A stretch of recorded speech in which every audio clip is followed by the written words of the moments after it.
37. Nomor 3. Hah? Oh, 3.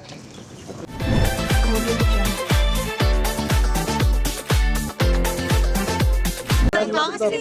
Ini yang ada aja ini. Yang ada kayak penghulu nih, Bang. Makanya nih, biar ingat kagak kita ingat dulu. Bang udah siap bang. Siap apa? Bang mengakhiri nih bang resmi. Kan kalau ini mah nggak pakai latihan, kalau di Jepang udah pakai latihan. Kalau ini mah ntar saya juga nggak tahu ngomongnya ntar gimana. Ngomong gimana sih Pak? Ya nanti paling pembacaan ikrar. Iya. Karena kan kita belum pernah cerai, sebelum jadi kita nggak tahu ngomongin ntar ngomong apa. Ya, ntar saya ceritain dari dalam dah ngomongnya ngomong gimana. Oke. Satu lagi nih ya. Nanti dipanggil dulu ya. Oke. Ya. Yang 3. Hah? Enggak. Deg-degan takut salah ngucap. Tapi sehat ya bang? Hah? Sehat. Alhamdulillah. Kok kayaknya siap banget sih, happy banget sih, Bang. Lah, gimana ya kita mau ujian ini? Bang, berarti udah siap nih tahun baru, status baru. Ya, apa aja kita hadapin aja. Yang penting kita ridho apa takdirnya Allah dah gitu aja. Ya. Kita cerita di dalam. Oke. Oke. Oh, nomor 3. Duluan ya. Oke. Ayo dipanggil Kita ngobrol. Dulu. Udah kasih dong. Nah, 37 bang. 37. Nomor 3. Hah? Oh, 3. Orang biasa. Orang 1. Fresh banget bang hari ini bang ya. Mandi, Bang. Habis mandi ya. Mandi bener ini, bukan mandi apa-apa ya. Iya lagi. Awas kita, awas.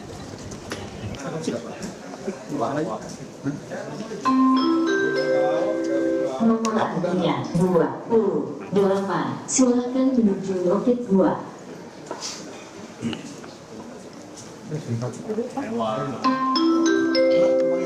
Nomor antrian 27. Silakan menuju loket 5.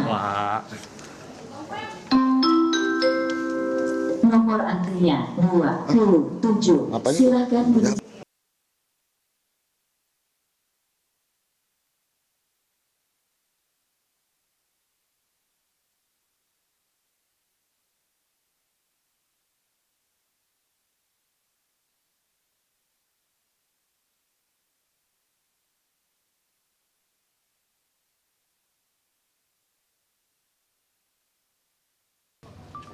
Bang, boleh diceritakan agendanya Oke ya, alhamdulillah hari ini Pak Bedu sudah menghadiri persidangan pada pagi hari ini dengan agenda pembacaan ikrar talak. Ikrar talak ini artinya proses permohonan perceraian yang diajukan oleh Pak Bedu akhirnya sudah selesai. Ini merupakan rangkaian persidangan dari awal sampai dengan akhir, alhamdulillah berjalan dengan lancar dan juga berjalan sesuai dengan yang diharapkan, yaitu adanya perdamaian, kesepakatan, sehingga perceraian pada hari ini yang sudah diputus alhamdulillah sudah selesai. Betul, tadi pas baca ikrar talak sempat bergetar suaranya, mungkin masih belum menyangka rumah tangganya lahir seperti ini, gimana Bang? Iya, menikah itu kan tanggung jawab ya, ibadah ya. Artinya saya bertanggung jawab atas apa yang saya bawa dalam kehidupan saya. Saya menjadi pemimpin dalam rumah tangga saya. Saya menjaga anak istri saya dari panas api neraka.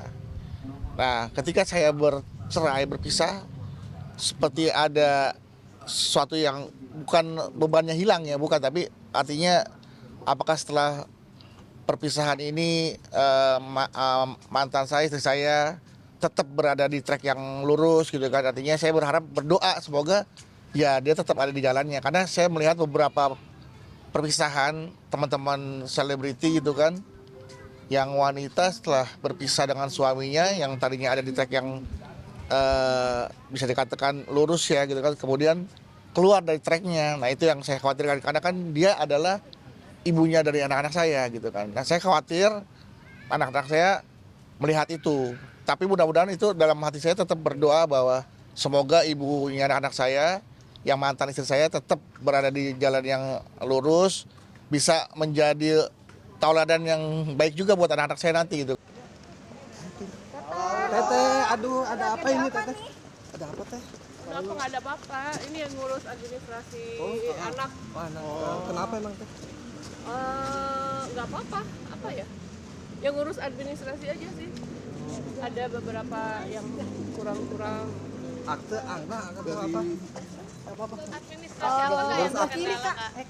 Hak ini, hak asuh anak aja. Oh kasual. Kenapa emang? Nggak buat administrasi kan kadang bapaknya kan nggak ada di Indonesia.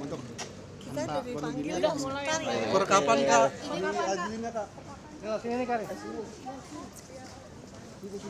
Sebelah sini teh. Agenda sidangnya hari ini apa, Bu? Walian anak. Kalian. Perwalian anak-anak ya, Bu. Iya. Baik, makasih, Kak. Iya. Baby.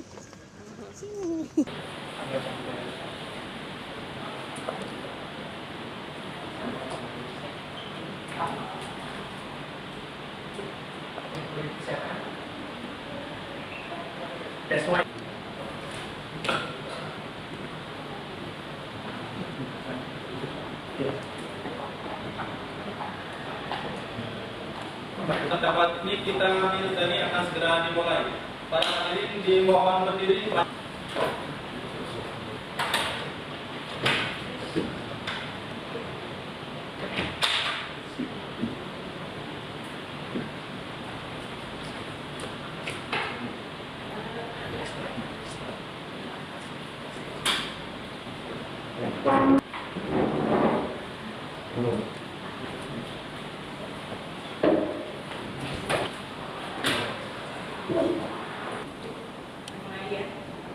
Sidang perkara pidana saya nyatakan dibuka dan terbuka untuk nomor 255 garis miring Peksus garis miring 2025 PT DKI. Demi keadilan berdasarkan ketuhanan yang Maha Esa, Pengadilan Tinggi DKI Jakarta yang mengambil perkara pidana dalam tingkat banding menyatukan putusan sebagai berikut. Dalam perkara atas nama terdakwa Nikita Mirzani, tempat lahir Jakarta, 39 tahun, jenis kelamin perempuan, bangsa Indonesia, tempat tinggal di Jalan Yordana, nomor 7, RT 07, RW 05, Kelurahan Kelurahan Selatan, Kecamatan Pesanggerahan, Jakarta Selatan, Jakarta Selatan, Kerjaan Seniman. Terdakwa ditahan sejak tanggal 4 Maret 2025 sampai dengan tanggal 31 Januari 2026. Terdakwa dalam hal ini didampingi oleh kuasanya Dr. Andrisa Rifudin, SHM dan kawan, para advokat dan konsultan hukum. Berdasarkan surat kuasa khusus tanggal 29 Oktober 2025. Pengadilan Tinggi tersebut dengan membaca surat penetapan wakil ketua Pengadilan Tinggi Jakarta, surat penunjukan panitera Pengadilan Tinggi, dan berkas perkara yang bersangkutan. Memang terdakwa diajukan ke persidangan oleh penuntut umum didakwa berdasarkan surat dakwaan sebagai berikut. Yang pertama, 1. Perbuatan terdakwa sebagaimana diatur dan diancam pidana dalam pasal 45 ayat 10A untuk pasal 27B ayat 2 Undang-Undang Republik Indonesia nomor 11 tahun 2008 tentang informasi dan transaksi elektronik sebagaimana yang telah diubah dengan Undang-Undang Republik Indonesia nomor 1 tahun 2024 tentang perubahan kedua atas Undang-Undang nomor 11 tahun 2008 tentang informasi dan transaksi elektronik untuk pasal 55 ayat 1 kitab Undang-Undang Pidana atau buat perbuatan terdakwa sebagaimana diatur dan diancam pidana dalam pasal 369 ayat 1 kitab Undang-Undang Hukum Pidana untuk pasal 55 ayat 1 ke 1 dan kedua perbuatan terdakwa sebagaimana diatur dan diancam pidana dalam pasal 3 Undang-Undang nomor 8 tahun 2010 tentang pencekaran dan pemberantasan tindak pidana pencucian uang untuk pasal 55 ayat 1 pidana. Menimbang bahwa tuntutan pidana yang diajukan oleh penuntut umum pada pokoknya tertulis bukti terhadap terdakwa dinyatakan tidak terbukti secara sah dan meyakinkan bersalah melakukan tindak pidana melakukan yang turut serta melakukan perbuatan dengan sengaja tanpa hak mendistribusikan dan atau transmisikan informasi elektronik dan atau dokumen elektronik dengan maksud untuk menguntungkan diri sendiri atau orang lain secara melampau dengan ancaman pencemaran atau dengan ancaman akan membuka rahasia memaksa orang supaya memberikan keuntungan sebagian akhirnya milik orang tersebut atau milik orang lain, dan mereka yang melakukan dan yang turut serta melakukan perbuatan melakukan transport, mengalihkan, membelanjakan, membayarkan, menghibahkan, menitipkan, membawa ke luar negeri, mengubah bentuk, menukarkan dengan mata uang atau surat berharga atau perbuatan lain atas harta kekayaan yang diketahuinya atau patut diduganya merupakan hasil tindak pidana. Dan kedua, pasal 3 Undang-Undang Republik Indonesia Nomor 8 Tahun 2010 tentang pencegahan dan pemberantasan tindak pidana pencucian uang menjatuhkan pidana oleh karena itu dengan pidana penjara selama 11 tahun dan denda sebesar 2 miliar rupiah dengan ketentuan apabila denda tersebut tidak dibayar akan diganti dengan pidana selama 6 bulan. Memerintahkan supaya tidak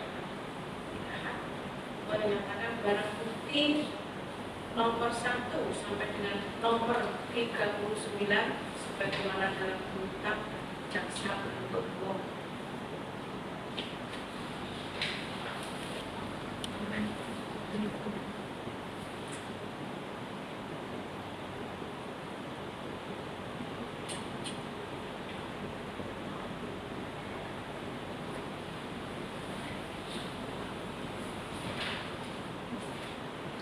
Menimbang kemudian dipergunakan sebagai barang bukti dalam perkara atas nama saksi Ismail Marsudi, sedangkan ongkos perkara dibebankan kepada terdakwa sebesar Rp5.000. Menimbang bahwa Pengadilan Negeri Jakarta Selatan telah menjatuhkan putusan nomor 362 Insub 2025 PN JKT Selatan tanggal 28 2025 yang amatnya sebagai berikut.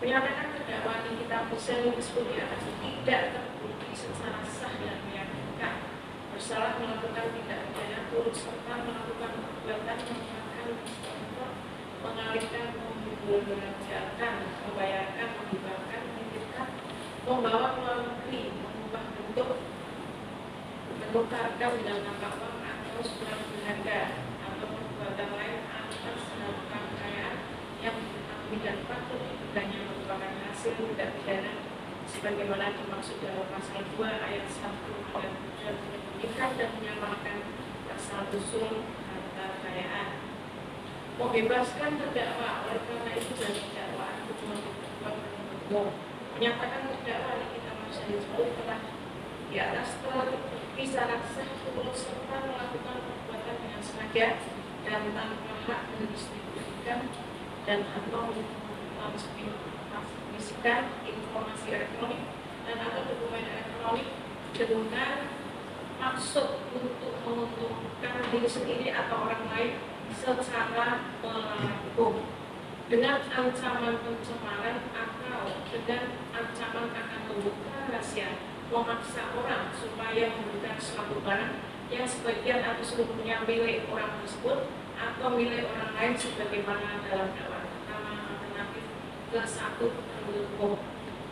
Menjatuhkan pidana pada terdakwa tersebut dengan pidana penjara selama 4 tahun dan pidana denda sejumlah 1 miliar rupiah dengan ketentuan apabila pidana denda tersebut tidak dibayar diganti dengan pidana kurungan selama 3 bulan. Menetapkan masa penangkapan dan penahanan yang telah dijalani terdakwa dikurangkan seluruhnya dari pidana yang dijatuhkan. Menetapkan terdakwa tetap ditahan, menetapkan barang bukti berupa nomor 1 sampai dengan 39 sebagaimana dalam